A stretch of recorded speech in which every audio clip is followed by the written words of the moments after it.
അപ്പോൾ ഗൈസ് ഞാനൊരു 2-3 വീഡിയോൻ്റെ മുന്നേ എൻ്റെ പൂച്ചക്കുട്ടീൻ്റെ വീഡിയോ ഇട്ടിട്ടുണ്ടായിരുന്നല്ലോ. അവന് ചെറിയ കുഞ്ഞതായപ്പോൾ എൻ്റെ അടുത്ത് വന്നതായിരുന്നു ഞങ്ങളുടെ വീട്ടിൽ. അങ്ങനെ അതിൻ്റെ ശേഷം പിന്നെ അങ്ങനെ പുറത്തേക്ക് വന്ന് അങ്ങനെ പോകാറില്ലെങ്കിലും ഒരു മാസത്തോളം കാണാതായിട്ടുണ്ടായിരുന്നു കേട്ടോ. പിന്നെയാണ് ഞാൻ ഈ വീഡിയോ അപ്ലോഡ് ചെയ്തിട്ടുണ്ടായിരുന്നല്ലോ. ഈ വീഡിയോ അല്ല, 2 ദിവസം മുന്നേ അപ്ലോഡ് ചെയ്ത വീഡിയോ അത് വന്നതിന് ശേഷം എടുത്തതാണ്. ഇപ്പോൾ ഇന്നലെ മാർച്ച് 8 അല്ലേ, ഇന്നലെ രാത്രി എൻ്റെ പൂച്ച ഞങ്ങളെ വിട്ട് പോയി.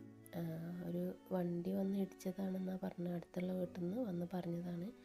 ഭയങ്കര സങ്കടമുണ്ട്. കാരണം ചെറിയ പ്രായത്തിൽ ഇവന് എൻ്റെ കൂടെ തന്നെയായിരുന്നു, എൻ്റെ എല്ലാം ആയിരുന്നു ഇത്. അപ്പം അവന് എന്നെ വിട്ട് പോയി. അപ്പോൾ ഒരു സങ്കടമായിരുന്നു. അപ്പോൾ ഇത്രയൊക്കെ ഉള്ളൂ കേട്ടോ വീഡിയോ.